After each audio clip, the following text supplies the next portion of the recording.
Hello, this is Pastor Matt. We are reading together through the book of First Peter. I'm glad that you're joining us. We're just getting into it, really. We talked a little bit in my last video about verse 3 in the first chapter. And my encouragement to you is to be reading along, not just chapter by chapter, but to actually read the whole book each week that we're in this study. I think you'll see other themes or other occurrences of the same themes popping up in other places throughout this letter from the Apostle Peter. And so we talked a little bit about the life that Peter points to in verse 3, but he gets into some other things as we go through that first chapter as well. On my finger, I wear a wedding band, and it's a gold ring, and it is probably the most valuable thing that I carry with me every day. When I stop to really think about it, it's valuable both for sentimental reasons, but it's valuable purely because it's gold, and it's got value as a precious metal, and we recognize that certain things in our lives carry price tags, and they carry value, and they carry worth, both to ourselves and to other people, because of what they're made out of, because of where they come from, those types of things. And Peter uses that as a place to make some comparison. In that first chapter, he mentions gold. He mentions gold actually two times. And I think it's really interesting. In verse 7, he says, "So the tested genuineness of your faith, more precious than gold that perishes, though it is tested by fire, may be found to result in praise and glory and honor at the revelation of Jesus Christ."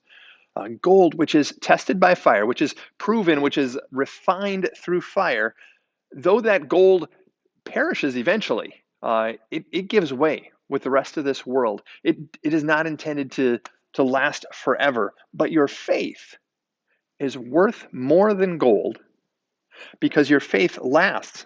If you go back to verse 4, I'm reading in the ESV, the English Standard Version. It says, "An inheritance is yours because you've been born again in Christ, in his resurrection. There's an inheritance that is yours, that is imperishable, undefiled, and unfading." Imperishable as opposed to that gold which perishes eventually and wastes away, and worth so much more than gold, so much more than the things of this earth, is the faith that you've been given. Worth all of these things because it's a faith in Jesus Christ and a faith in the salvation he supplies. And if you jump ahead, right, in verse 19, we see that reference again, actually 18 and 19. "The feudal ways inherited from your forefathers," so another inheritance that used to be yours and mine.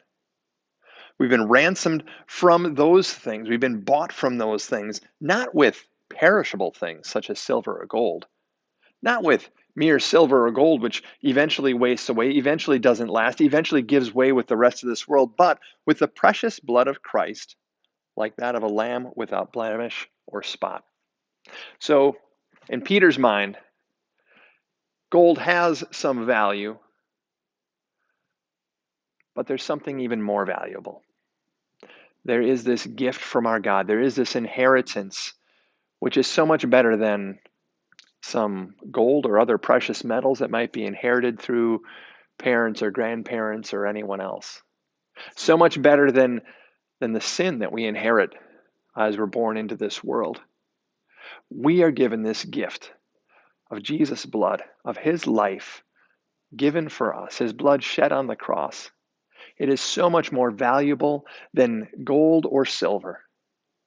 And it produces in us a faith which is imperishable, which will never give way, which will last forever. And that's the beauty of it.